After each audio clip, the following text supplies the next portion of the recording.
speak to us about what we must do today. Can I welcome my good friend Vincent Campos? Yes!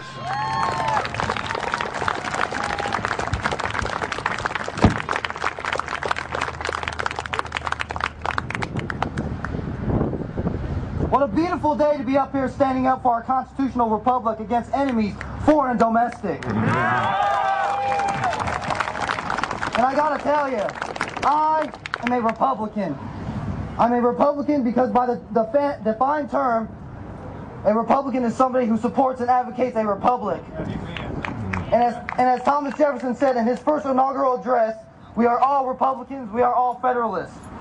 We are all Republicans because we live in a republic, and we are all Federalists because we have a federal government.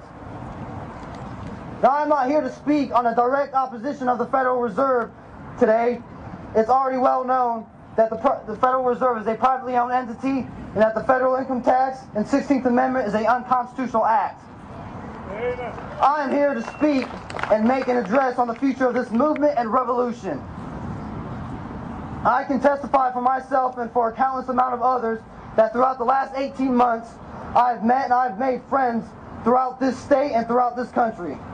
It has been a wonderful experience that in campaigning, I met more people than I have ever dreamed I could get to know. I found out that some of my old friends weren't such good friends after all, and that some of my new ones really are true friends. With the 2008 election cycle now over, some of our friends and family holds their heads down in shame. I hold my head up in achievement. Woo! Yeah. We have accomplished and we have been successful in so many different ways. We have learned the in and outs of the political spectrum of life. We have learned the step-by-step process of parliamentary procedures. We have been trained in how to conduct ourselves in battle on the floors of a county and state convention. And with this knowledge, it needs to be passed on to our younger generation and dispersed to our fellow Americans and to our fellow Texans. Let it be known to all that whenever there is tyranny, there will always be resistance for freedom. When I started out in activism almost 1 year ago, almost nobody knew about the Federal Reserve Bank, almost nobody knew about the federal income tax, almost nobody knew about the North American Union plans and agenda. Now, almost everybody you talk to is aware of what's happening and is getting energized and vocal and involved to defeat this tyranny.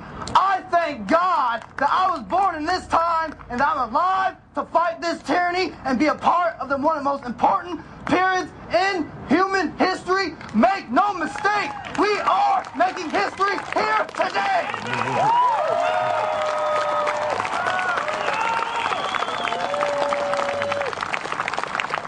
Gotta love him. We are witnessing the start of a movement that is sweeping America, a movement that will return morality to politics, a movement that will return honor and statute to the service of one state and country. The government of this nation and of this state was formed on the concept that honor was a holy thing. Our founders pledged their lives, their fortunes, but most of all, they pledged their sacred honor. Today, because of the almost total ignoring of those basic concepts, we find our nation threading on the threshold of socialism and communism. Our government is being run by people who think one way and act another. Whose fault is this? It is yours and mine. The people of this state and nation, Plato once said, the penalty that people pay for not being interested in politics is to be governed by people worse than themselves. Now, hasn't that come true? From your expressions, I gather you are tired of this condition of government, and like thousands of Americans everywhere, you want a change. Now is that time. It is your job, and believe me, it will be a hard job. We have with us today Dr. Ron Paul, a Texan and an American in the fullest sense of the word.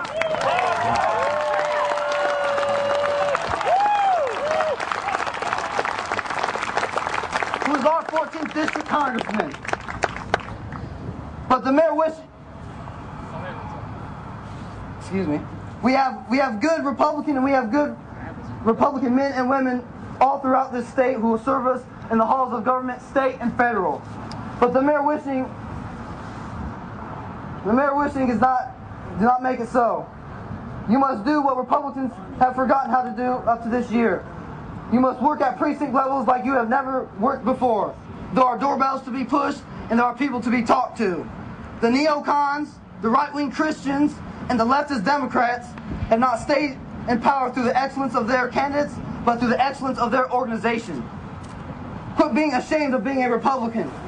Quit hiding behind a cloak of fear. This is your job and my job. The victory will be yours and yours alone.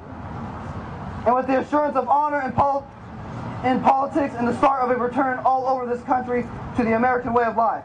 Now is that time. To obtain this victory, what we need is not a revolution of followers, but a revolution of leaders.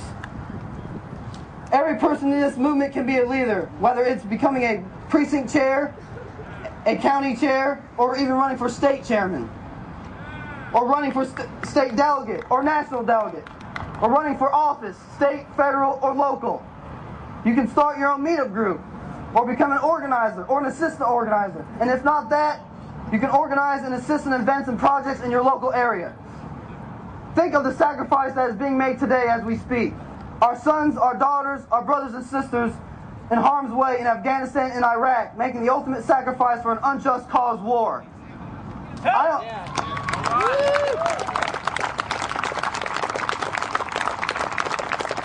I only ask you to sacrifice just a little bit of your time to get involved actively and politically so we can obtain this victory and bring our brothers and sisters home here, safe, where they belong.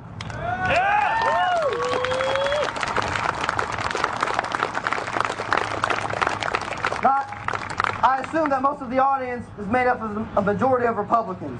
And yes, I've made this address primarily directed towards Republicans. But I'm also aware that there are some Democrats here today. There are some Libertarians here. There are some Greens here. And other independents from other different parties here today. To you, I say, I don't care what party you come from. If you believe in freedom, if you believe in the Constitution, then join me. Soldiers, veterans of Iraq, join me in this second 1776, and this second 1836, and this crusade to restore the Republic.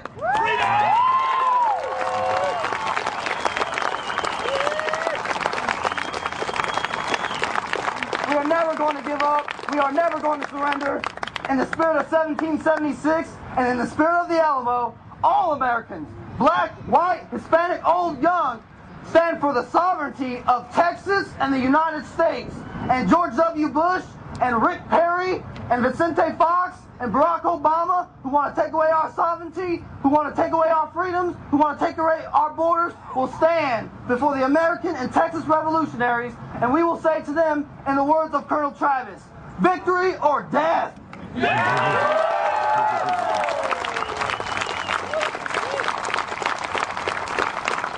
I also echo the words of Patrick Henry back in 1776, liberty or death. The neocons and the leftists can see that their pyramid of control and deception is crumbling down upon them. The more and more people wake up and realize actually what freedom is and that we're losing it every day, the more and more the globalists will scramble and turn up the heat. We must be prepared to confront them at all fronts. We have been ignored, we've been lied to, we've been pushed away, we've been kept out of the media, we have been scorned and beaten in the county and state conventions. But we are still here, a thorn in the side, piercing deeper and deeper and deeper until we pierce the heart of the demon we call tyranny.